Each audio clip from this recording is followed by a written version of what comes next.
buenas, ¿cómo están? Estamos acá en nuestro podcast de Gastromente. Hoy vamos a hablar exactamente de la segunda parte de la palabra gastromente, exactamente. Vamos a hablar de la mente, de cómo a veces nos puede jugar una mala pasada o una buena pasada y cómo eso se aplica a los pacientes gastroenterológicos en sí, que es lo que justamente hoy tengo un colega invitado, Nacho Caldo, que voy a dejar que él se presente y vamos a hablar del mindfulness. ¿Qué es eso? Eso que está muy de moda, eso que no se entiende muy bien, o sí se entiende, pero nosotros no lo entendemos.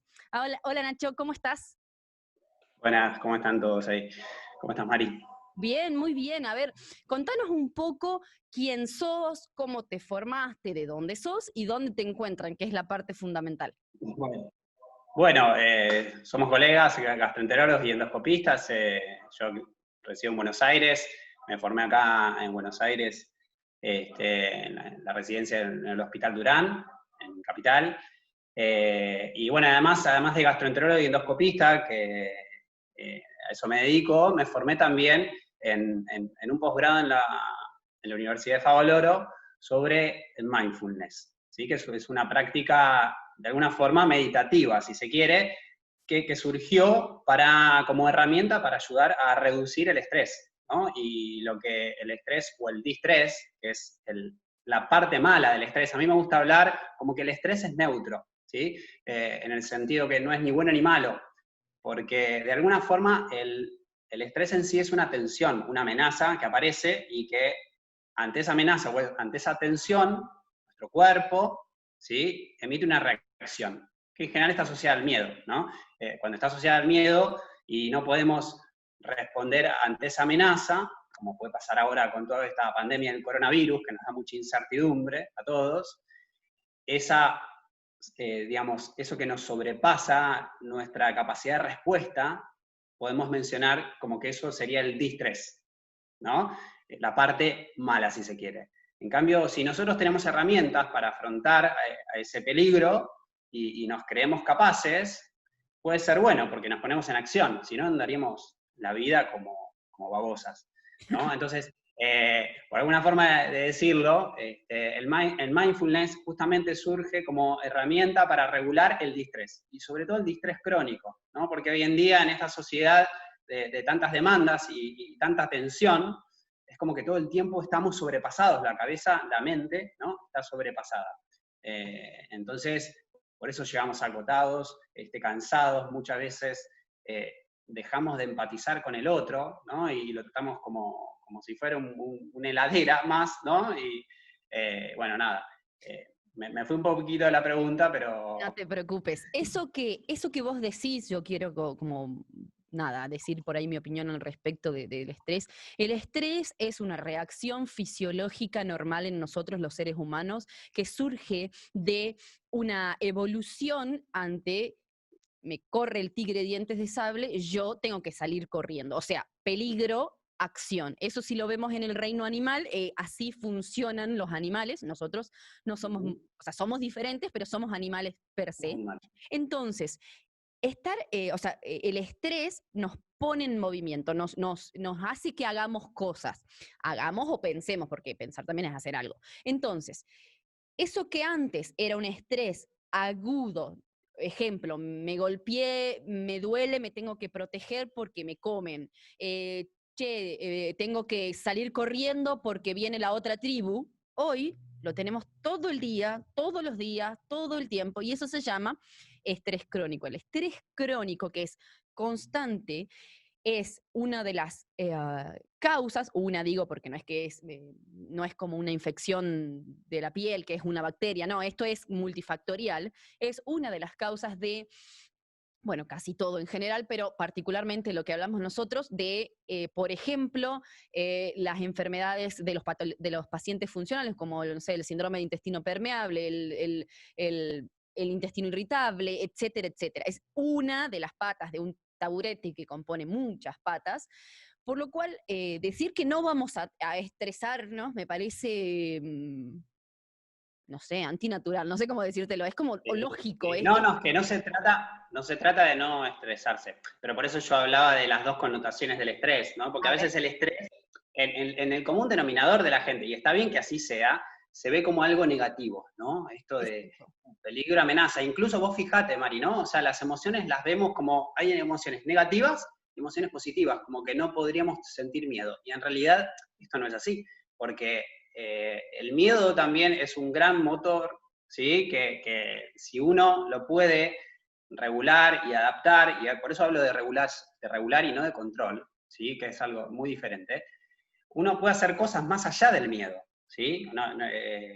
Digamos, por eso digo, no es negativo. Exacto, exacto. Me parece que está bueno la aclaración que haces. Y con respecto a, o sea, a este tipo de técnica meditativa, hay muchas y demás, pero particularmente esta de que vos sos especialista y que te dedicás y que ayudás a personas, ¿cómo, cómo pensás vos que practicar este tipo de meditación puede ayudar?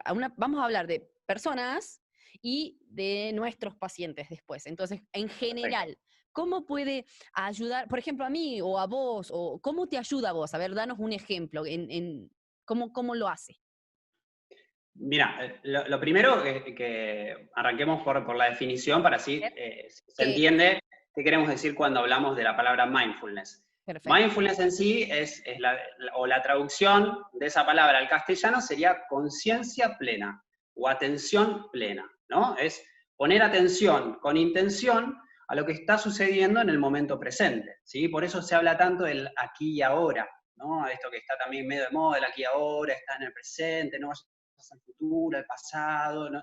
Y que a veces linda con lo New Age y medio esotérico también si se quiere. En realidad, bueno, a veces se mezclan las cosas, pero mindfulness tiene que ver con esto, ¿no? Con la capacidad que tiene nuestra conciencia de poner atención en algo en el momento presente y algo más, ¿no? Porque para los que nos están escuchando ahora, a lo mejor están poniendo atención a esta charla, y en realidad lo que agrega el mindfulness es la posibilidad de no juzgar eso que está ocurriendo. Además de poner atención, no ponerle etiquetas, esto es bueno, esto es malo, esto me gusta, esto no me gusta.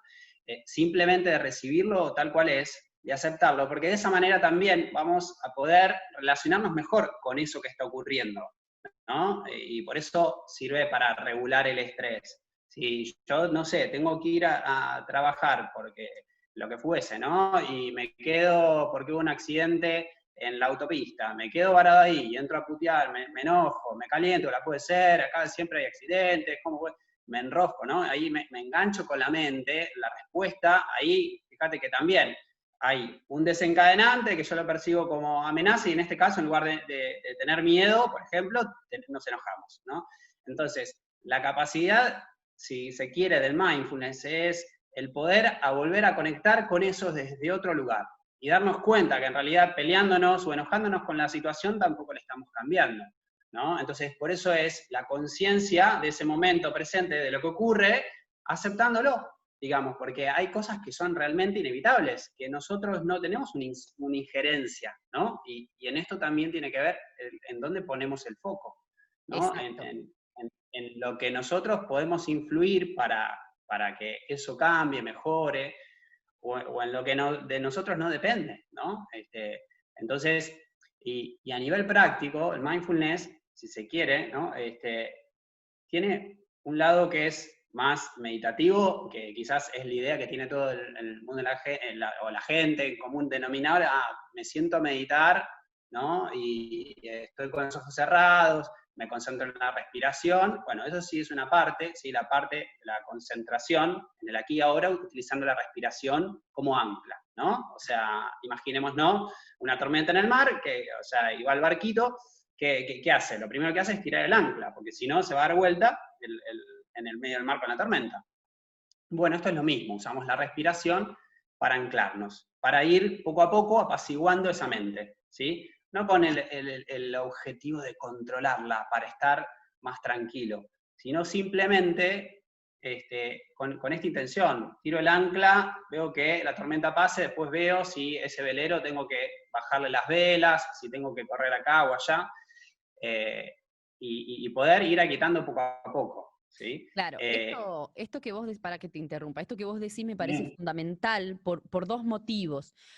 vos dijiste algo como eh, es, o sea, es estar en el aquí y ahora, pero tratando de no controlar la mente. O sea, por ahí Claro, me expreso no está correctamente, perfecto. pero porque yo no manejo los términos, pero Sí, no, pero eh, es la idea. me parece que es fundamental porque, viste, vamos a meditar y ahora somos todos Buda y vamos a levitar. No, no vas a levitar y de eso no se trata. Lo que estamos tratando de hablar es de un tipo de técnica que vos estás comentando, que sos especialista, y en el cual te ayuda. Tampoco es que te va a salvar, tipo, bueno, a ver, estoy hundido en deudas, vamos a meditar. Y bueno, sí, ok, te va a ayudar a manejarlo, al estrés que genera las deudas, pero no es que te va a salvar de las deudas.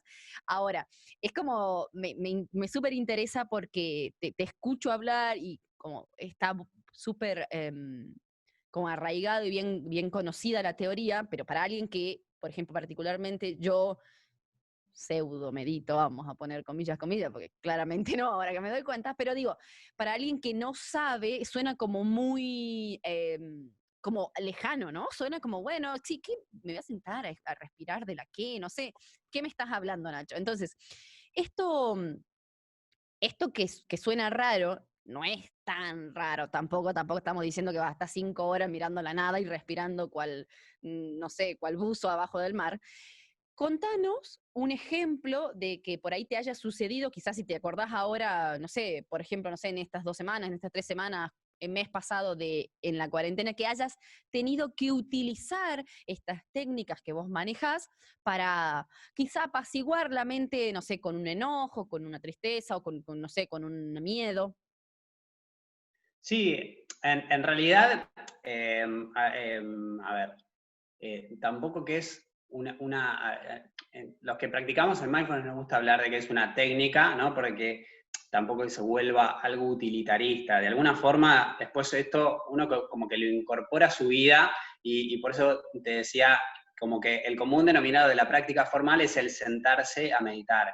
Pero en realidad, mindfulness tiene lo que llamamos una práctica informal, por alguna forma de llamarlo, que en realidad vos podés conectar con el presente y estando aquí ahora todo el tiempo. ¿Por qué? Por ejemplo, Mari, vos cuando te duchás a la noche, o te bañás, ¿no? O a la mañana, no sé cuándo sea, ¿estás duchándote o estás en los problemas que tuviste en el día con, no sé, no sé, te enojaste con un colega o con un paciente que a lo mejor cayó muy angustiado y estaba muy demandante y no sé qué, y dices, pero ¿cómo fue? ¿No? Entonces, ¿dónde estás? O dónde están ustedes cuando se duchan. Ese Sí. es el mejor ejemplo práctico para entender de cómo podemos entrar a conectar con el presente haciendo mindfulness. ¿De qué manera? Tan simple como conectándote con el agua que te cae en la ducha, con la respiración como está en ese momento, con el contacto del jabón con la piel, con los aromas que surgen. A ver, es volver a los sentidos. Es algo tan sonso, tan pavo, y obvio y evidente que está ahí delante de nuestro, pero es como que no lo vemos, porque la mente nos gana, los pensamientos, las preocupaciones están sin parar. Entonces, cuando volvés al sentir, ¿sí? Al tacto, al olor, ¿sí? Al aroma y demás, ahí vos te volvés a conectar con lo que ocurre en ese momento, ¿no? Entonces, por eso uno puede practicar mindfulness cocinando, por ejemplo, conectándose con el aroma, con los colores, con la preparación. No es que estás cocinando y tenés que estar en la mente, que habitualmente estamos en la mente, ¿sí? Estamos, no, porque esto que me dijo aquel, el de allá recién, ¿cómo puede ser? No, ¿a vos te parece que me haya dicho eso? Bueno, digo, nos enroscamos todo el tiempo. Entonces, con mindfulness te podés conectar todo el tiempo, no hace falta que te sientes a meditar. Yo La digo que práctica de la meditación sentada está bueno porque ahí ejercitas sobre todo algo de lo cual los occidentales escapamos todo el tiempo, que es el silencio. El silencio, Mari. ¿Por qué digo esto? Porque tenemos temor al silencio. Digo, es como, ¿por qué? Y porque nos aburrimos, porque no sabemos qué hacer con nuestra mente, porque pensamos sin parar. Entonces, por eso está bueno la práctica formal, que es el silencio, es el observar la respiración, o es observar tu cuerpo, ir recorriéndolo poco a poco. Esto es una práctica de mindfulness también. Vas recorriendo con la atención, ¿sí? Con los ojos cerrados, vas recorriendo desde el dedo gordo del pie, el tobillo, eso se llama escaneo corporal. Entonces, y de esa manera vas percibiendo incluso tensiones musculares que no te das cuenta que las tenías, o dolores de algún golpe que te diste en el día, ¿no? Y no eras consciente de esto. ¿Y por qué importa todo esto? Porque digo, bueno, ¿y para qué voy a hacer todo esto? ¿No? ¿Para qué voy a hacer mindfulness? Si yo ya estoy bien así. Bueno, el problema es que no estamos bien, ¿no? O sea, porque He ahí la estamos, cuestión. Cuando hablamos de, o sea, uno no se da cuenta y voy a poner esta palabra que yo por ahí suena muy trillada, pero, o sea, lo estresados, comilla, comilla, que estamos, o quizá lo enganchados, voy a cambiarla, lo enganchados que estamos con cosas que no podemos hacer absolutamente nada. O sea, señora, señor, usted no puede hacer nada con el dólar, no puede hacer absolutamente nada con el COVID, más que hacer lo que tienen que hacer de limpiarse los zapatos, no salir, cumplir la cuarentena. Deje de preocuparse por cuántos mueren en Ecuador y si es una conspiración de China con no sé quién. Ponete a hacer lo que tenés que hacer, tranquilo, paz, tranquilidad, calma. Yo por ahí obviamente no practico el mindfulness, pero siempre les digo a mis pacientes, bueno, pará, pero ¿esto qué tiene que ver con vos? O sea, porque vos me estás contando, no sé, ejemplo, el choque que hablabas recién, el choque en Panamericana, bueno, donde yo trabajo, el choque en tal lugar. Y, ok, da vuelta y anda por otro lado, o sea, no puede hacer nada. Pobre gente, que ojalá que esté bien, digo, el choque, pero ok, para poder enfocarse y estar bien, y como vos bien decías, no es una, o sea, tenés la técnica formal y la informal, por decirlo de alguna manera, y que está buenísimo que existan de las dos partes para que vos vayas mejorando constantemente. Pero para poder, y acá sí no te va a gustar, pero para poder bajar un poco, para poder bajar de la idea eh, de la nube gigante, esto, ay, mindfulness, bueno, ahora, por ejemplo, un paciente que viene al consultorio, supongamos un paciente que come y se hincha, que es particularmente lo que hago yo y que es el 85% de las consultas en el consultorio. Yo tengo dos preguntas. Primero, ¿cómo te sirve conocer esta forma de vida, vamos a ponerlo de alguna manera, para vos médico, que está al frente de un paciente o no sé, de una familia, de un paciente, lo que sea? Y después me gustaría que me cuentes cómo pensás vos que le sirve a los pacientes en particular para todas estas dolencias, molestias, dolores, preocupaciones que tienen. Entonces empecemos con vos. ¿Cómo te sirve a vos la técnica del mindfulness? Ay, volví a decir la técnica. ¿Cómo te sirve a vos? Está bien, no hay problema. Igual La- tiene una parte que es técnica, todo tiene su tecnicismo también, no hay problema con eso, con la definición. Bueno, a mí puntualmente me sirven, a ver, me sirve hoy en día, pero sobre todo me sirvió en un momento cuando yo estaba terminando mi residencia, donde estaba muy quemado por la cantidad de guardias, por la cantidad de demandas, por todas las cuestiones que uno sabe que ocurren, y que además no tenía una herramienta que me ayudara a regular todo eso que sucedía. Entonces, bueno, ahí fue que yo conocí, digamos, el mindfulness a través de un libro de Stanislav Bajraj, ¿sí? Que es un biólogo, divulgador, que escribió ágilmente, en cambio, seguramente la gente lo conozca, es argentino acá, biólogo. Él menciona esta palabra mindfulness, que era una técnica meditativa, así la definía. Bueno, ahí yo, curioso que soy, médico además, me puse a buscar en el buscador, en el Google de los médicos, ¿no? Que se llama PubMed, Mari me entiende, pero para los que no entienden es el Google de los médicos, y ahí encontré que había un montón de estudios científicos que servían para manejar el burnout, que es esto de estar quemado por todas estas demandas, ¿no? de estrés y demás. Bueno, ahí conocí y me di cuenta que había evidencia científica. Entonces, bueno, googleé y fui a aprender. Se sumó una necesidad tuya real y que no es solo tuya, le pasó a todo el mundo.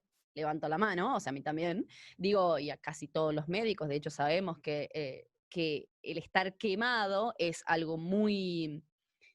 Es complejo, no vamos a quitarle complejidad, pero es muy común, sobre todo en los médicos que hacen las residencias. Se sumó una necesidad con una, ¿cómo se dice esto? Con algo que vos sabés hacer, que casi todos los médicos sabemos hacer, que es buscar en el PubMed. Entonces, como que de pronto, hay evidencia científica, tengo la necesidad, amo esto. Es como, a mí me pasó con otra cosa también, y creo que esa particularidad que tenés O sea, te soy sincera, yo no conozco otro médico que haga, puedo no conocerlo y pueden existir, mándenme un mensaje privado, digo, pero, o sea, no conozco a alguien que lo practique y lo divulgue a una técnica meditativa, como es esta particular, de que sean médicos, porque viste que Sí. meditas, estás, yo digo chamaneando, estás Sí, inventando. sos profe de yoga o... Claro, estás inventando, ¿me entiendes? Y la realidad es que esa es una visión muy escueta de el gran mundo de la espiritualidad, por decirlo de alguna manera, y porque hay 200.000 cosas más, o sea, vamos a ser sinceros. Entonces, Sí. me parece como una súper, ¿cómo se llama esto? Cuando vos le contás a tus hijos o a tus nietos, bueno, no importa, no me sale. Lo que decía es una súper experiencia que hace que vos seas apasionado en esto particularmente, sumado a tu profesión. Entonces, hablamos de vos y de cómo te ayudó a vos particularmente y en el presente, ¿te sirve? ¿No? ¿No te sirve de nada? Sí, me sirve para estar, esto que te decía, en aquel momento yo estaba tan quemado que venía un paciente con todas sus problemáticas, sus dolencias y demás, y yo decía, uy, otra vez este que le duele la panza, y yo ya sé que no tiene nada porque no tiene nada grave, y viene acá y entonces me enojaba con el paciente que después no tenía nada que ver con eso, ¿no? Pero porque yo estaba en otro lado, estaba enajenado, estaba fuera de mí, entonces de que empecé a practicar y a sentarme todos los días, a estar en silencio y a conectar cuando me bañaba o cuando cocinaba, etcétera, etcétera, eso hace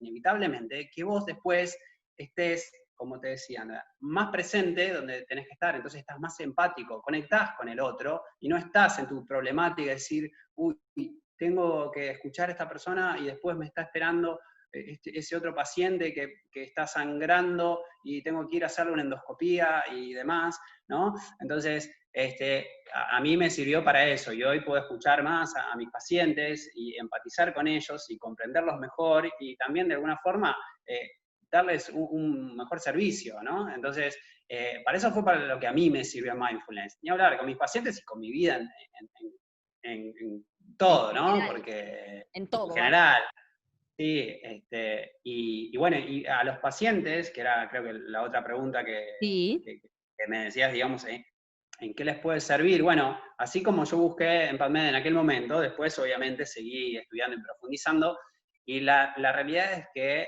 hay muchas publicaciones científicas que muestran que la práctica de mindfulness, cuando está esquematizada y el paciente la aprende y la aplica para sí mismo, mejora en los pacientes con trastornos funcionales, ¿no? Que es lo que mencionabas antes, un síndrome de intestino irritable, ¿sí? Los dolores abdominales crónicos que no tienen una causa orgánica, ¿no? Entonces, por eso a mí me gusta, digamos, divulgarlo y trabajarlo con los pocos pacientes que se animan a probarlo, ¿no? O sea, yo ajá, organizo talleres con pacientes y también con otras personas, porque, digamos, como es una herramienta de bienestar, a veces no solo me contacta a un paciente, a veces me contacta un conocido por un amigo, no sé qué, que quiere aprender la técnica para estar mejor consigo mismo, digamos, porque el mindfulness, digamos, no solo se aborda desde la gastroenterología, digamos, disminuye los trastornos de estrés postraumático, los dolores crónicos, trabaja mucho también con reducir los niveles de ansiedad, ¿sí? La depresión mayor también, hay evidencia. Como para que se den una idea, hoy por hoy, el mindfulness hay más de 15.000 artículos en PubMed, que es este Google de los médicos, el PubMed. Entonces, estamos hablando de que hay mucha evidencia científica porque cada vez se utiliza para distintas entidades patológicas o como se llame, ¿no? claro, Entonces, lo van poniendo en boga cada vez, porque se da la gente, no la gente, sobre todo la gente, pero me refiero a la persona que va a hacer el estudio, porque no se hacen solo los estudios, ¿me entendés? Como que alguien hace un estudio, entonces conoce la técnica, lo aplica y dice, ay, esto puede, urólogo, esto puede servir para cistitis intersticial, y va y lo hace el artículo. Entonces, como que por eso cada vez hay más, y como todo, tiene sus, o sea, las personas que les encanta y lo toman y forman parte de su vida, alguien que lo utiliza simplemente como una técnica y alguien que dice, A ver, todo bien, Nacho, pero no te creo ni jota. Entonces, para estas personas en general que quieren saber un poco más, o sea, yo soy X y digo, Nacho, ¿y de dónde leo esto? Porque yo, por ejemplo, no sé leer, no sé tampoco encontrar estudio de investigación. ¿Qué libro algo Sí, le recomendarías a una persona que no sabe nada, pero nada de nada, ¿no? ¿Y qué libro o alguna lectura le recomendarías a alguien que quizá hizo un poco de yoga, quizá hizo un poco, que está menos reticente a la cuestión, algo más profundo? perfecto. Libros hay un montón. Y acá de Argentina, que quizás son los que más nos llegan, está el libro de Martín Reynoso, que es uno de los referentes en mindfulness acá, que se llama Mindfulness, la meditación científica. Martín Reynoso trabajó mucho en INECO, que es el Instituto de Neurociencias Cognitivas de Facundo Manes, quizás la Sí. gente lo conozca más a Facundo Manes, por eso lo nombro a él, y porque el libro realmente está muy bueno, lo enfoca desde una perspectiva bien científica, ¿no? Y habla pero es muy entendible. Y después hay otros dos referentes, que es Clara Badino, que es quien trajo el mindfulness acá a la Argentina en el 2000, o sea, hace más de 20 años, que ella también tiene un libro que también es muy accesible, y Francisco Banoni, que también tiene otro libro. Ahí ya tienen Tres. tres referentes.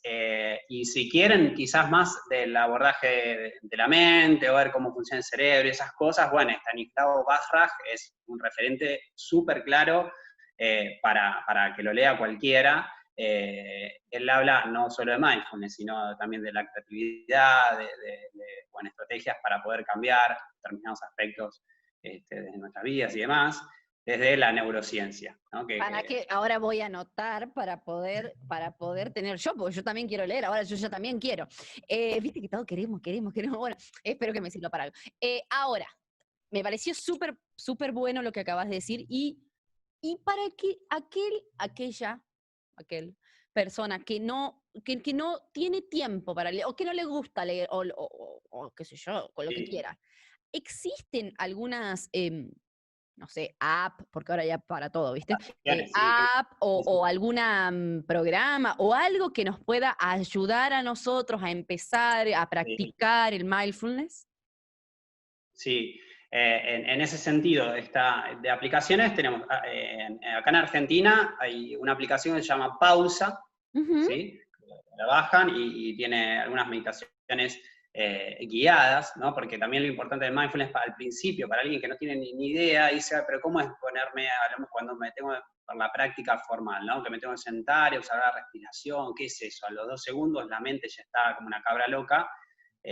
Entonces, para que eso sea más accesible, se comienzan con prácticas guiadas, ¿no? Guiadas es que estoy con un auricular y alguien me va guiando de cómo meditar. Entonces, ahí en Pausa tienen prácticas guiadas. Otras aplicaciones que quizás son más conocidas, son, digamos, mundialmente, tienen la aplicación que se llama Calm, Calm, sí. Calm, de calma en inglés, y después está Insight Timer, que también está bueno porque tiene prácticas guiadas en inglés y en español, y también tienen una campanita, digamos, que lleva tu registro diario de tiempo en que vos meditás. Porque esto, como Claro. toda práctica, cuanto vos más tiempo practicás y meditas, eso tiene más impacto a nivel cerebral.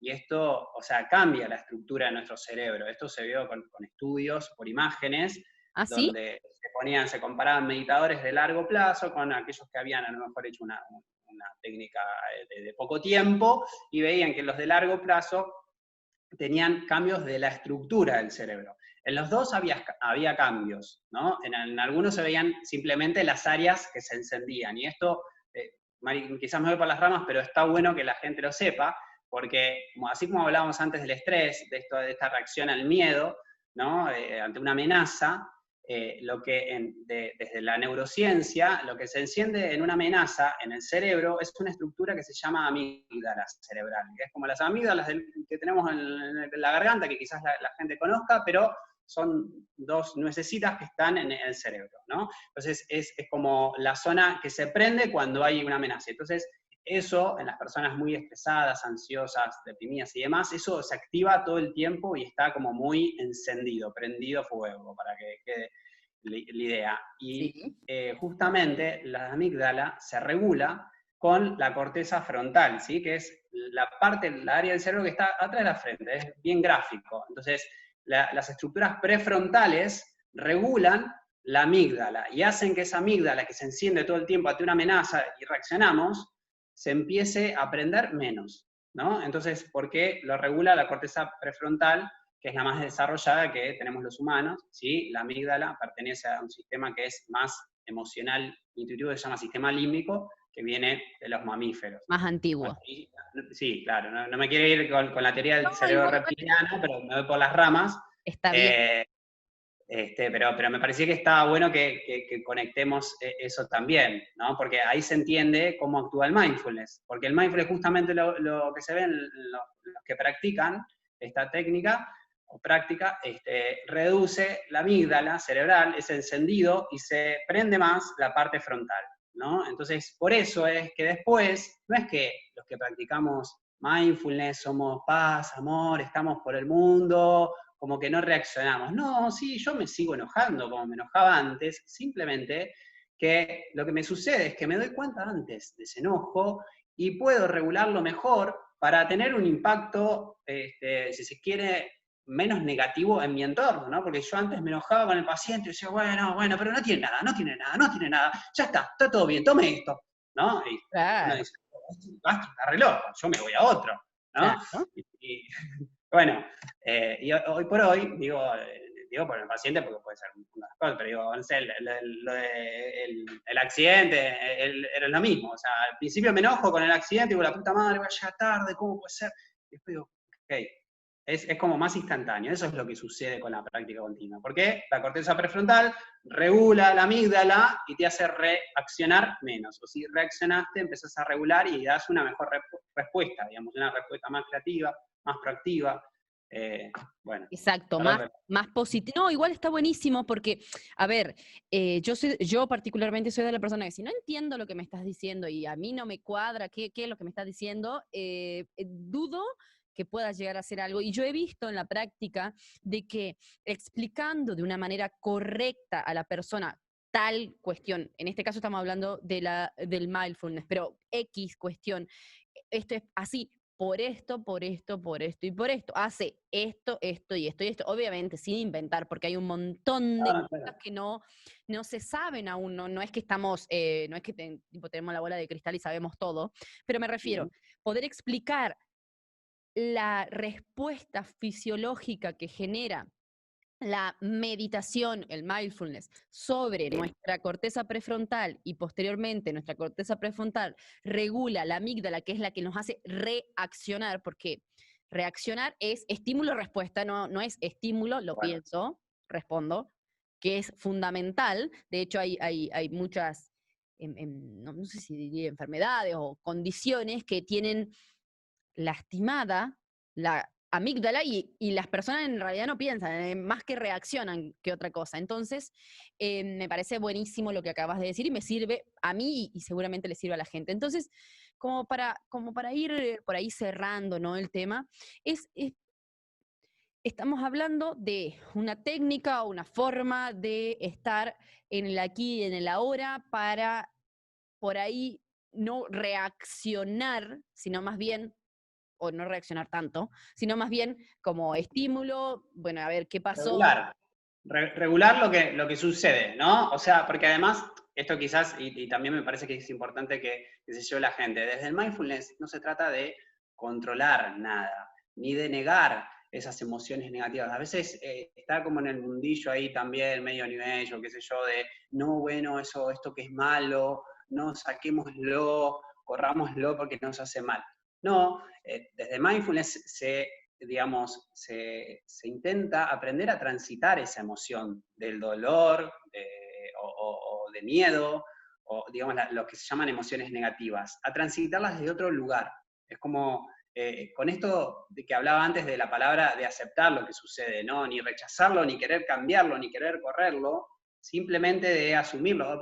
A ver, el ejemplo más claro es que Kabat-Zinn, que es John Kabat-Zinn es el biólogo que, digamos, armó esta técnica, por alguna forma de decirlo, que lo tomó del budismo. Sí, acá hablamos un poquito de la historia de dónde viene, ya que estamos. Sí. Él lo toma del budismo, de la práctica del budismo Zen y Vipassana, que realizaban meditaciones, y lo unió también con las prácticas de estiramiento, del yoga, ¿no? Entonces armó y lo esquematizó. Y él lo primero que empezó a estudiar era pacientes que tenían trastornos de dolores crónicos, que les daban morfina, les daban, o sea, para que la gente entienda, digamos, un analgésico súper potente y que con eso igual tenían dolor. Entonces, él lo que vio en los pacientes es que no es que, ay, el mindfulness de repente les sacó el dolor y estaban bárbaros. No, simplemente que aprendieron de alguna forma a resignificar ese dolor. Entonces ese dolor no era tan intenso, no venía tan seguido, ¿no? Y cuando venía, las personas habían aprendido a acompañar ese dolor, por alguna forma de decirlo. Es difícil de entender porque somos muy racionales y lo queremos ver todo en la mente, pero bueno, de eso se trata y un poco ahí dejamos para que la gente haga la práctica, ¿no? Que se acerque y busque, lea libros, videos, lo que sea, y se anime a practicar, porque la realidad es que hay que pasarlo en el cuerpo, esto. Si no, no es magia, es Exacto. como nada, como, Y te como, hago otra como, como pregunta, comer, cambiar digamos, de hábito alimentario. claro, exacto. Te hago otra pregunta por ahí para antes de que nos comentes dónde te pueden encontrar nada, cómo hablan con vos, se acercan a vos. Em, si vos tenés un paciente en tu práctica que viene, vamos a Sí. poner mi paciente típico, o sea, un paciente con síndrome de intestino irritable que come, se hincha, le duele, le molesta, ya no sabe qué comer, que no, que sí, y bueno, todavía no me conoció a mí, por lo cual no está trabajando conmigo, pero llega a vos. ¿Y vos qué le podés brindar para para que pueda, exactamente como vos bien dijiste, resignificar lo que le sucede? A ver, ponerlo para que la gente lo haga práctico. Sí. Bueno, desde el mindfulness, quizás la pregunta va a cómo se enseña, ¿no? A Sí, sí, cómo sí, sí, sí. el paciente lo aprende. Hay distintos esquemas, ¿no? O sea, hay talleres de un día, de 3 horas en general, o un par de horas. Hay talleres más cortos como para que la gente pruebe un poquito, ¿no? Una pincelada. Pero después, en general, la idea y todos los estudios que están probados están armados en base a los estudios de reducción del estrés de 8 semanas, ¿no? Donde durante 8 semanas la persona va una vez por semana, durante 2 o 3 horas, a elaborar y practicar un determinado concepto que se va viendo en cada una de esas 8 semanas, los distintos conceptos y prácticas de mindfulness, porque hay distintas prácticas. Hay una práctica que se llama escaneo corporal, donde vas recorriendo todo tu cuerpo. Otra donde vos te concentrás en la respiración.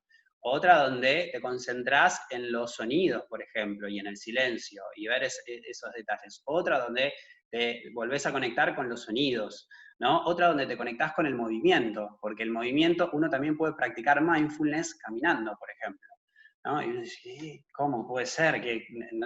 ¿No? Entonces, yo acá les hablo un poco del panorama más amplio de todo lo que implica el mindfulness y cómo lo pueden aprender. Entonces, esas son todas las opciones. Desde un tallercito de 2 o 3 horas, un audio de una app que uno lo pone en casa, ¿no? Entonces, pero inevitablemente, digamos, el mindfulness no es algo conductual, que decís, no, bueno, viene el paciente con dolor de panza. No es que yo le voy a decir, no, bueno, cuando te dé la panza tenés que pensar que en realidad eso no es nada, no pasa nada con eso. No, eso quizás, y yo lo estoy parodiando porque no soy psicólogo, no entiendo ni cómo se maneja, ¿no? Un psicólogo con terapia cognitiva, que es, digamos, que también ayuda a resolver los trastornos funcionales de gastro y de otras índoles. Eso lo trabajará el psicólogo. Yo en realidad lo que enseño son las prácticas de mindfulness, las distintas formas en las cuales la gente se anime a practicar y quiere incorporarla. Porque inevitablemente acá la responsabilidad está del otro lado. Yo te puedo decir cómo hacerlo, pero si vos después, Mari, no lo practicás, no lo haces en tu casa, no va a tener el resultado que se muestran en los estudios científicos, ¿no? Porque no es magia, ¿no? Y esto es lo que más cuesta, porque la gente muchas veces quiere la pastillita o quiere la solución mágica, o es como quizás van a ver a vos, ¿no? Y vos les planteás un cambio en su hábito alimentario, determinadas cuestiones, o que el ejercicio y demás, y dice, no, es mucho esfuerzo, no quiero hacer eso, no quiero que esos cambios. Bueno, Porque además al cerebro no le gusta cambiar. No, es que lo que le digo, el cerebro no le gusta cambiar y una de las formas que yo tengo, que obviamente dentro de un poco de la lectura y de lo que me funcionó a mí particularmente y de lo que veo que funciona es como, bueno, no pretendás hacer 180 grados, o sea, es como que a vos te vayan, es la persona Es así eso. que alguien, no sé, hubo un accidente y va y se baja y le golpea al que tuvo el accidente, ahora voy a levitar. Y no vas a levitar, Igual, y no, no no va es a así. suceder, por lo cual, y pretender que suceda es utópico, entonces hay que empezar como de a poco. Paso a paso, es una escalera, digamos, y uno la escalera no la sube del primero al salta arriba de todo, no, vas dando los pasitos, porque además hay que ir, digamos, cuando uno resignifica, digamos, es como que cambia el cableado neuronal, ¿no? Entonces, si vos siempre ibas por el mismo camino al trabajo y ese camino estaba lleno de baches y demás, y se te rompe el auto y no te estaba llevando a un buen camino porque se te rompía el auto. Entonces, cuando vos tenés que cambiar y empezar a cambiar a otro camino y buscarlo y ver por qué otras calles ir y a ver si tiene baches o no tiene baches, ¿no? Bueno, o sea, si alguien nos guía por esos otros caminos, lleva tiempo, lleva dedicación, lleva buscarlo, ¿no? No sé si puse el mejor ejemplo, Me pero... encantó, te iba a decir que me de encantó el alguna ejemplo. forma de alguna forma de eso se trata, y hay que ir cambiando esas redes neuronales, y eso lleva tiempo, esfuerzo, dedicación, repetir, practicar, inevitablemente, es como aprender un idioma nuevo, es como aprender a andar en bicicleta cuando éramos chiquitos, no sé, yo me subía a la bici, me caía, me lastimaba, y entonces de eso se trata el mindfulness, de eso se trata cambiar nuestra alimentación, de eso se trata empezar a hacer ejercicio físico, etcétera, etcétera. Nos va a llevar tiempo, necesitamos dedicación y bueno, nada. Exacto, es una herramienta, o sea, como para que la gente entienda, es una herramienta más que puede ayudar y mucho, o sea, esto no estamos hablando de, y quiero a ver, ser práctica, no estamos hablando de que vas a ser Buda, no, estamos hablando de que esto puede ayudarte muchísimo en tu día a día a resignificar y a tomarte mejor las cosas y a que no,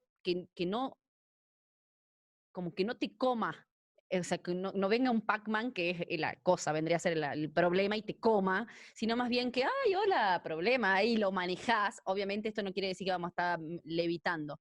Pero bueno, como para ir terminando, Nacho, ¿a dónde te encuentran? ¿Cómo salís en Instagram? También para la gente que lo escuche en Buenos Aires, bueno, ¿dónde tenés tu consultorio? ¿Cómo atendés? Etcétera, etcétera.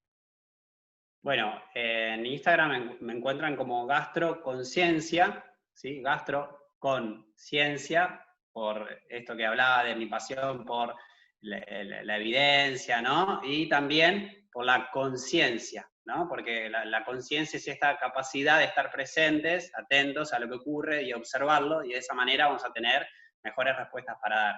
Por de ahí viene el nombre. Como gasto conciencia, soy nuevito en esto, estoy aprendiendo, así que, y después, bueno, tengo mi consultorio en Recoleta, por teleconsultas también ahora con todo el tema del coronavirus, pero básicamente ahí en Instagram, y después por mail también me pueden contactar con mi nombre y apellido, ignaciocaldo@hotmail.com. Bueno, por ahí me ubican, ¿no? Después trabajo en centros de acá de Buenos Aires, pero qué sé yo, no sé a quién le llegará esto. No importa, no te preocupes. Está bueno saber que como que hay más como nosotros que estamos tratando de hacer como un cambio, ay, voy a hacer una analogía, una resignificación de lo que significa. Escuchate esta, el ser médico, el comunicar, el ayudar, el estar para el otro. Así que bueno, nada, te quiero agradecer y bueno, ya saben, lo encuentran en Instagram como Gastroconciencia y su mail es Nacho Caldo. Nacho o Ignacio, perdón. Ignacio Caldo. Ignacio, perdón, ignaciocaldo@hotmail.com por si quieren comunicarse con él. Así que nada, muchísimas gracias. Gracias a vos, Mari. Que Espero que andes les muy sirva. bien y cuídate. Cumplí la cuarentena, ¿no? Sí, claro. Que andes muy bien. Nos vemos. Chao, chao.